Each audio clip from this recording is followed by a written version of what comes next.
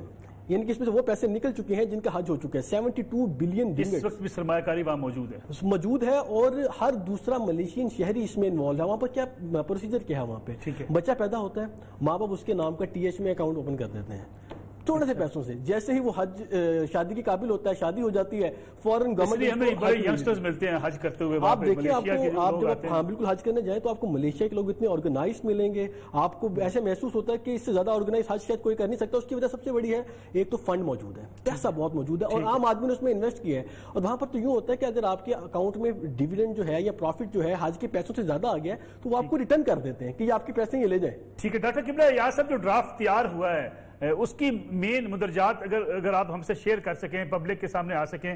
دوسرا یہ بتائیے گا کہ اس کی منظوری اب ہو چکی ہے، اب وزارت مذہبی امور سے یہ منظور ہوتا ہے تو پھر یہ کہاں جائے گا، اس کا پروسیجر کیا ہوگا اور کب تک امپلیمنٹ ہو سکتا ہے؟ یہ بالکل یہ اہم سوال آپ نے کیا. اس وقت تو جو کمیٹی بنی ہے، وزارت مذہبی امور نے کمیٹی بنائی ہے، اس میں کونسل کی نمائندگی ہمارے سیکرٹری صاحب کر رہے ہیں، کونسل کے سیکرٹری صاحب، تو ان کو پوری تفصیل معلوم ہوگی. مجھے جو بتایا گیا ہے وہ یہ ہے کہ بنیادی منہج جو ہے وہ تو وہی ہے جو ملیشیا کا ہے، لیکن چونکہ ملیشیا میں لوگوں کی معاشی سٹیٹس جو ہے، صورتحال جو ہے وہ زیادہ بہتر ہے، تو پاکستان کے تناظر میں اس کے لیے شاید ایک طویل المدت سلسلہ بنا دیں. لیکن اس میں یہی ہے کہ جس طرح مختلف بینکوں میں مثلا بچوں کی تعلیم کے لیے ایک اسلامی سرمایہ کاری ہے، یقیناً اس طریقے سے حج کے لیے بھی سرمایہ کاری کی ایک سہولت ہوگی. اور جس طرح میاں عمران صاحب نے ملیشیا کے بارے میں بتایا کہ والدین جو ہیں وہ اپنے بچوں کے لیے بھی باقاعدہ سرمایہ کاری کر لیتے ہیں، تو میں سمجھتا ہوں کہ یقیناً اسی طرح ہوگا. تھوڑا بہت شاید اس کا سلیب کچھ اس طریقے سے رکھیں کہ اس سلیب میں سرمایہ کاری کا پہلو جو ہے وہ زیادہ طویل المدت ہو، تاکہ جو ہمارے معاشی حالات ہیں ان کے مطابق اس کو ہم آہنگ کیا جا سکے. لیکن بنیادی منہج وہی ملیشیا والا ہے. ڈاکٹر صاحب لیکن ہم اکثر دیکھتے ہیں کہ اسلامی نظریاتی کونسل کی کچھ سفارشات ہوتی ہیں یا کوئی ایسے نئے منصوبے جو آتے ہیں، جدت جس میں ہوتی ہے اس میں بیوروکریسی کی طرف سے، حکومت کی طرف سے رکاوٹیں کھڑی ہوتی ہیں. آپ کو اس سلسلے میں کوئی رکاوٹوں کا سامنا ہے یا آپ سمجھتے ہیں کہ یہ آسانی سے بہت جلد اس کو ہم نافذ کر سکیں گے؟ اس وقت تو جو کمیٹی کی مجھے اطلاعات ہیں ان کے اندر تو لگتا ایسا ہے کہ سب کی خواہش ہے کہ یہ ایکٹ جلد از جلد بن جائے. تو اس کی قانونی طریقہ کار اس کا یہی ہوگا کہ اس میں یہ ایک بل کی صورت میں آئے گا اور بل جب پارلیمنٹ سے پاس ہو جائے تو پھر یہ ایکٹ کی شکل اختیار کر لے گا اور پھر ایکٹ میں ظاہر ہے کہ ان تمام باتوں کا خیال رکھا گیا ہوگا اور پھر اس کے بعد حکومت کی طرف سے اعلان ہوگا اور پھر جن بینکوں کی نشاندہی ہو جائے یا جس اکاؤنٹ کا نام منظور ہو جائے ایکٹ میں تو اسی کے مطابق پھر آگے معاملات جائیں گے. ڈاکٹر صاحب، اسلامی نظریاتی کونسل کی سفارشات جو ہیں وہ کس حد تک آپ اس سے مطمئن ہیں کہ وہ مانی جاتی ہیں؟ نصر الملک صاحب، ہمارے 2 چینلز ہیں. ایک چینل تو یہ ہے کہ جب کوئی بل آتا ہے اور اس بل میں کوئی اسلامی حوالہ ہو تو یقیناً وہ بل اسٹینڈنگ کمیٹیز کو ریفر کیا جاتا ہے یا سینٹ کی اسٹینڈنگ کمیٹی ہوتی ہے یا قومی اسمبلی کی. تو اس اسٹینڈنگ کمیٹیز میں ہمیشہ اسلامی نظریاتی کونسل کو آن بورڈ رکھا جاتا ہے. تو اس میں تو یہ ہے کہ ہماری جو پوری ان پٹ ہوتی ہے اور بہت احترام کے ساتھ ہمیں سنا جاتا ہے ہمارے نقطۂ نظر کو. تو وہاں تو معاملات بہت بہتر طریقے سے اور اطمینان بخش طریقے سے جا رہے ہیں. ہاں یہ بات ہے کہ جہاں ہم سے ہماری طرف کوئی کیس مارک نہ ہو یا ہماری طرف نہ بھیجا گیا ہو اور ہماری اپنی سفارشات ہیں مثلا میڈیا کے حوالے سے، تعلیم کے حوالے سے، معاشرت کے حوالے سے، تو ان میں یہ بات صحیح ہے کہ ان میں ان کو زیادہ پذیرائی اب تک نہیں ملی. ڈاکٹر صاحب بہت شکریہ، آپ نے پروگرام میں وقت دیا اور ہماری رہنمائی بھی کی، خاص طور پہ اس حج منصوبے کے حوالے سے. بھی عمران احمد صاحب، یہ جو پروجیکٹ ہے آپ کتنی امید لگا کے بیٹھے ہیں، کتنی توقع آپ کو کہ کب تک نافذ العمل ہو سکے گا؟ میں سمجھتا ہوں کہ جو اس کا بیک گراؤنڈ ہے نا، مثال کے طور پر 1 سال میں حج پالیسی ڈرافٹ ہو گئی ہے. میرے خیال پاکستان میں یہ بھی ایک ریکارڈ ہوگا کہ ہم نے اس کے بنیادی طور پر اس کو ڈرافٹ کر لیا ہے اور مجھے ابھی تک ایک بھی اختلاف کرنے والا شخص نہیں ملا، کسی کارنر سے رکاوٹ نہیں آئی ہے. اور جس طرح سے اس پہ رکاوٹ نہیں آئی ہے اور پرائم منسٹر بھی اس کو بھی یہ پیغام پہنچایا گیا ہے اور کابینہ میں بھی میاں عمران احمد کی بات وزیر اعظم عمران خان ماننے کو تیار ہے. بالکل، اور آئیڈیا جو ہے یہ بالکل پرائم منسٹر کے سامنے ڈسکس ہوا ہے اور پرائم منسٹر نے اس کی اپروول بھی دی ہے، یہ بھی میں آپ کو بتاتا چلوں. ٹھیک ہے. اب اور اس کا مطلب ہے کہ اوپر سے پریشر مکمل ہے، نیچے سے بھی پریشر مکمل ڈالا ہوا ہے، تو لوگ کرنا بھی چاہتے ہیں. تو میرے خیال سے جب یہ سب لوگ نیت بھی ٹھیک ہو، کوشش بھی پازیٹیو ہو اور تمام لوگ اس کو کرنے بھی چاہیں تو میں سمجھتا ہوں کہ اس کو زیادہ وقت نہیں لگے گا. ہم سب دعا گو ہیں آپ کی کوشش میں، اللہ کرے یہ آپ کا منصوبہ پائے تکمیل کو پہنچے. کریڈٹ آپ کو جائے گا، اجر آپ کو ملے گا اور پاکستانی ایک اچھے بہت کم پیسوں کے ساتھ سرمایہ کاری کر کے، اسلامی سرمایہ کاری کر کے حج کر سکیں گے. اللہ کرے ہماری حکومت بھی اور نظریاتی کونسل کی جو سفارشات ہیں اس پہ عمل درآمد کر کے اس کو جلد پایہ تکمیل تک پہنچا دے تاکہ حج واقعی سستا بھی ہو سکے اور ہر پاکستانی جس کی خواہش ہے، صاحب استطاعت ہے اور وہ افورڈ بھی کر سکے، کیونکہ حج 5 لاکھ پہ پہنچ جانا بہرحال عام آدمی کے لیے بڑا مشکل ہوتا جا رہا ہے. ہماری کوشش بھی ہے اس پروگرام کے ذریعے بھی اور ہم اس آواز کو اٹھاتے رہیں گے، میاں عمران احمد کی اس آواز کو، تاکہ جلد از جلد یہ سلسلہ شروع ہو. پروگرام ایک بریک کا وقت ہوا ہے، بریک سے واپس آئیں گے تو بات کریں گے پاکستانی طلبہ کی جنہیں داخلہ تو مل جاتا ہے مگر ویزے نہیں ملتے اور ویزا ملنے میں رکاوٹیں کیا ہیں، اسے کیسے دور کیا جا سکتا ہے، وزارت خارجہ کی کیا ذمہ داری ہے اور بیرون ملک جو ہمارے خاص طور پہ سفیر تعینات کی جاتے ہیں وہ کس حد تک پاکستانی طلبہ کے لیے کوششیں کرنے کو تیار ہوتے ہیں. اس بات کریں گے آفٹر شارٹ بریک.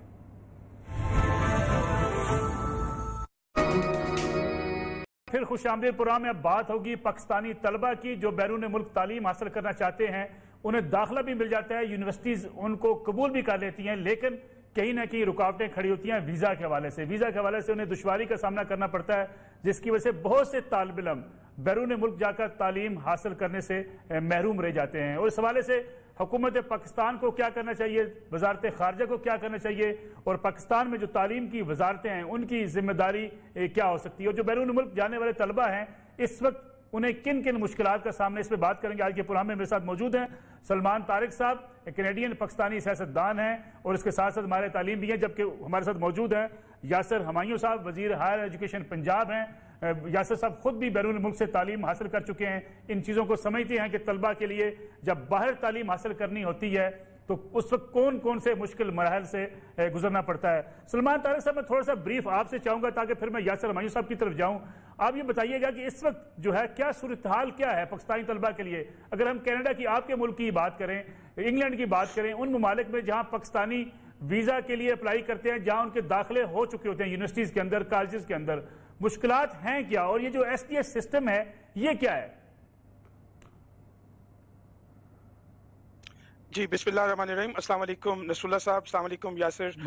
بہت شکریہ مجھے شو پہ لینے کے لیے.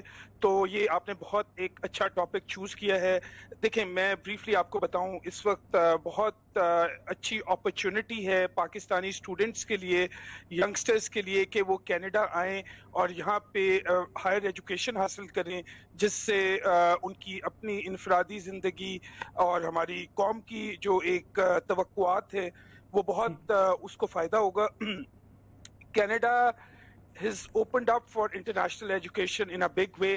پاکستان کو انہوں نے S T S student direct stream میں شامل کیا ہے. اس کا مطلب یہ ہے کہ اب ویزا پروسیسنگ جو ہے وہ بہت فاسٹ ٹریک ہوگی, اور 3 ہفتے کے اندر ویزا جو ہے وہ جو پریویسلی جی اس وقت ویسے بھی دنیا میں نمبر 1 ڈیسٹنی ہے for international students.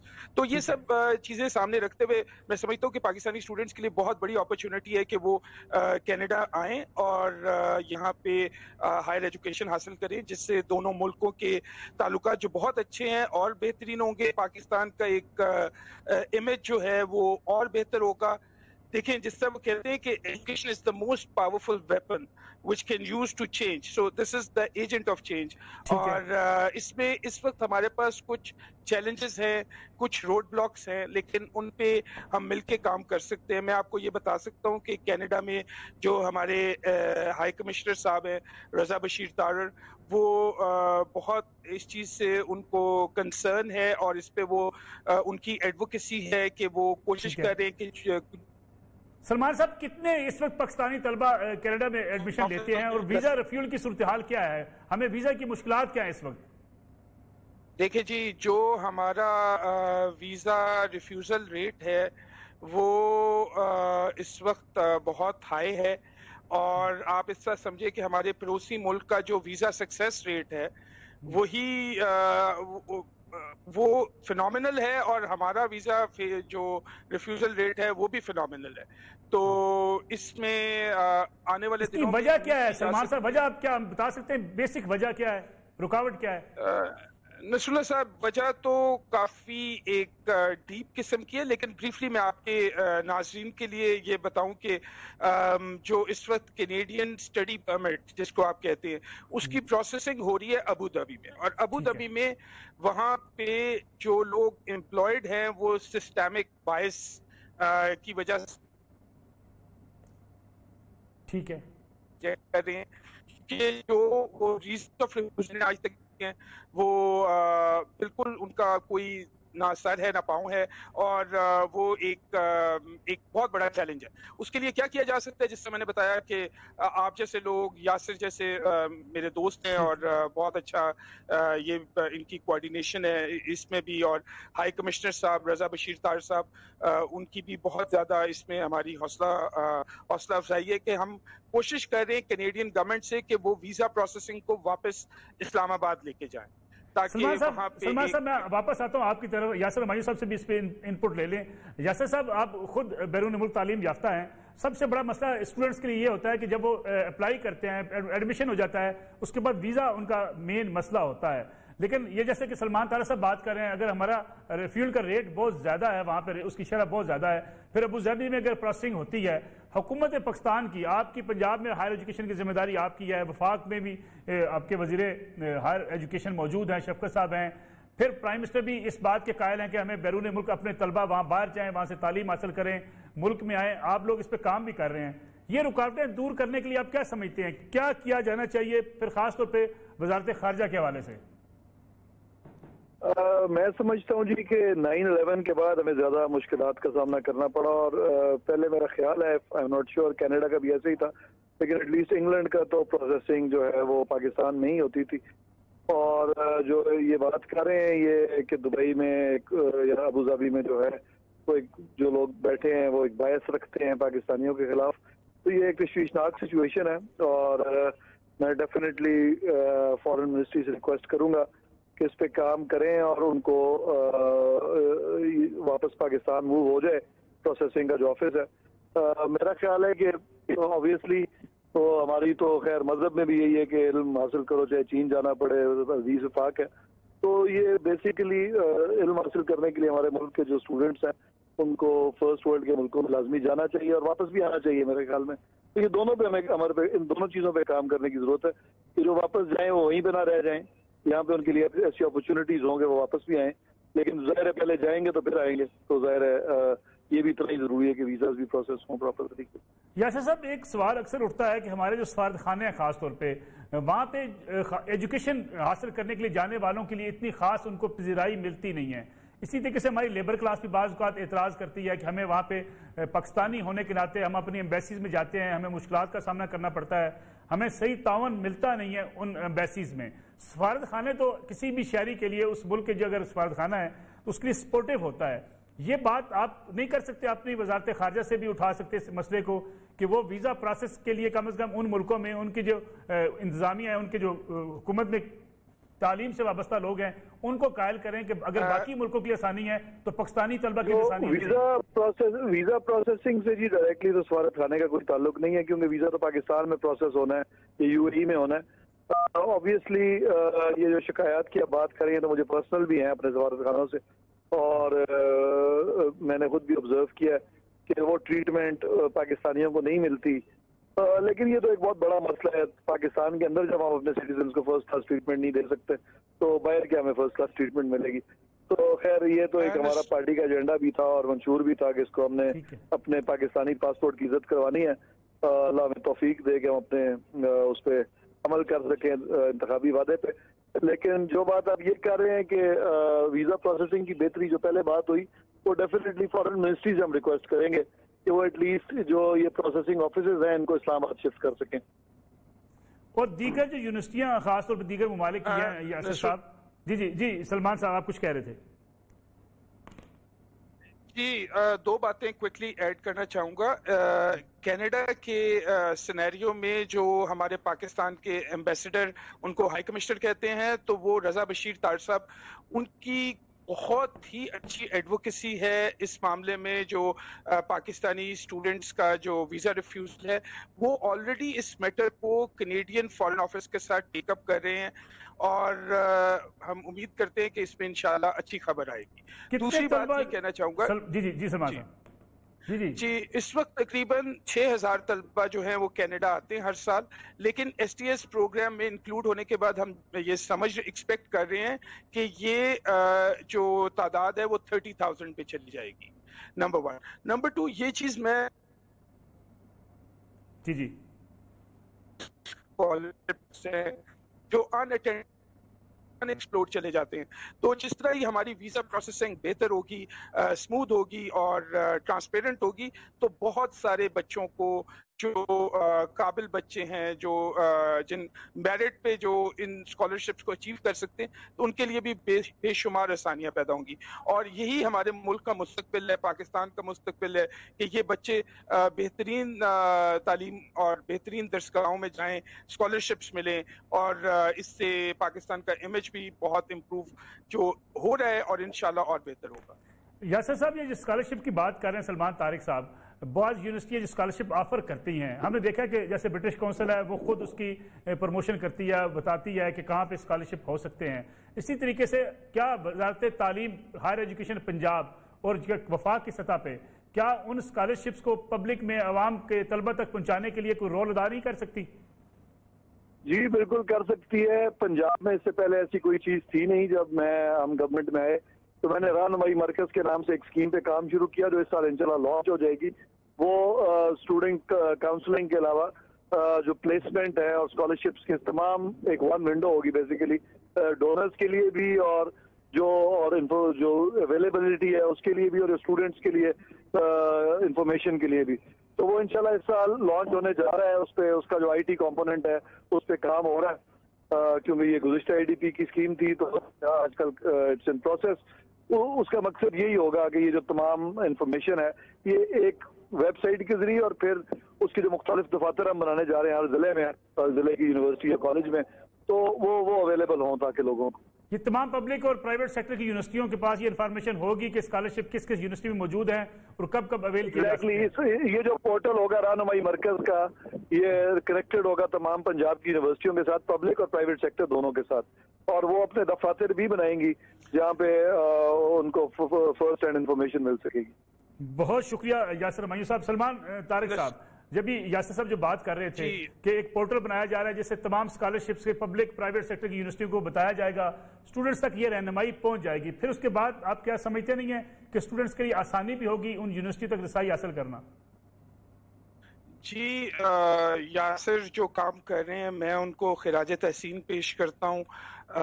We are class fellows as well. تو جو یہ پورٹل بنا رہے ہیں بہت اچھا کام کر رہے ہیں. دیکھیں یہ چیز پاکستان کی مستقبل میں، پاکستان کی ترقی میں ایک بہت اہم کردار ادا کرے گی، کیونکہ اگر آپ یہ دیکھیں، اگر فار ایگزامپل ہم کینیڈا میں 6,000 اسٹوڈنٹ سے 30,000 اسٹوڈنٹس پہ نمبر لے کے جاتے ہیں تو آئندہ آنے والے سالوں میں کی وہ 30 بلین سے وہ 100 بلین کے اوپر چلی جائے گی. تو جس سے پاکستان کی ڈیولپمنٹ میں، انفراسٹرکچر بلڈنگ میں، کیپیسٹی ڈیولپمنٹ میں، ہر چیز میں ایک بہت بڑا کردار یہ اسٹوڈنٹس اور یہ اپرچونٹی جو اس وقت ہمیں اویلیبل ہے وہ بہت زبردست رہے گی. تو اس پہ آپ جیسے لوگ، یاسر جیسے جو پولیٹیشینز ہیں، منسٹر ایجوکیشن ہے، ان کا رول اور یہ جو پورٹل کی بات کر رہے ہیں یہ بہت امپورٹنٹ ہے. تو یہ چیزیں لانگ وے پاکستانیوں کے لیے کینیڈین حکومت اور کینیڈیا کی جو سوسائٹی ہے وہ کتنی پازیٹیو کردار ادا کرتی ہے؟ دیکھیں کینیڈا پاکستان سے باہر ایسے ہے جیسے پاکستان خود. میرا مطلب بہت پاکستانیوں کی ادھر عزت ہے ماشاءاللہ. یہاں پہ پاکستانی جو کینیڈین پاکستانی ہیں وہ سوسائٹی کے بزنس ہو، پالیٹکس ہو، جابس ہوں، اس میں ایک بہت اچھا رول اور ان کا ایک بہت اچھا مقام ہے اور ایک بہت اچھا پازیٹیو رول وہ ادا کر رہے ہیں. اور پرائم منسٹر پاکستان کی جو ویژن ہے اس کے مطابق وہ کینیڈا اور پاکستان کا جو ریلیشن شپ ہے وہ امپروو ہو رہا ہے. ہمارے پرائم منسٹر جسٹن ٹروڈو جو ہیں وہ اور prime minister they speak to each other pretty often اور بہت اچھی کوآرڈینیشن ہے اور پاکستان کے لیے بہت ساری اپرچونیٹیز ہیں جو ہم ایکسپلور کر سکتے ہیں. بہت بہت شکریہ سلمان طارق صاحب کینیڈا سے ہمارے ساتھ موجود تھے. یاسر ہمایوں صاحب وزیر ہائر ایجوکیشن پنجاب، آپ کا بہت شکریہ. ناظرین یہ آج کا پروگرام تھا. پاکستانی طلبہ کے لیے اگر کہیں مشکلات ہوتی ہیں، پاکستانیوں کے لیے اگر کہیں مشکلات ہوتی ہیں تو وزارت خارجہ کی اور ان ملکوں میں جو ہمارے سفارت خانے ہیں ان کی بڑی اہم ذمہ داری ہے کہ ان کے مسائل حل کرنے کی طرف توجہ دے. اور پاکستانی طلبہ اگر ویزوں سے محروم کیے جاتے ہیں داخلے ہونے کے باوجود، یہ بھی ذمہ داری ہے پاکستانی حکومت کی کہ وہ تمام ان حکومتوں سے بات کرے جن کے پاکستان میں سفارت خانے ہیں یا ملک سے باہر ویزا پروسیس ہوتا ہے، تاکہ اگر ایک میرٹ پر اگر طالب علم آتا ہے، اگر کوالیفائی کرتا ہے تو اسے ویزا بھی ملے تاکہ وہ بیرون ملک جا کر تعلیم بھی حاصل کر سکے. اور یاسر صاحب نے بڑی اہم بات کی کہ بیرون ملک طلبہ جائیں، وہاں سے تعلیم حاصل کریں، علم حاصل کریں، واپس آئیں، پاکستان کے لیے اپنا کردار ادا کریں، اپنے ملک کے لیے، اپنی ملک کی اکانومی کے لیے، ملک کی سوسائٹی کے لیے، تاکہ پاکستان کی تعمیر میں ہم سب مل کر اپنا حصہ ڈال سکیں. اجازت دیجیے، اگلے ہفتے آپ سے پھر ملاقات ہوگی. اللہ حافظ.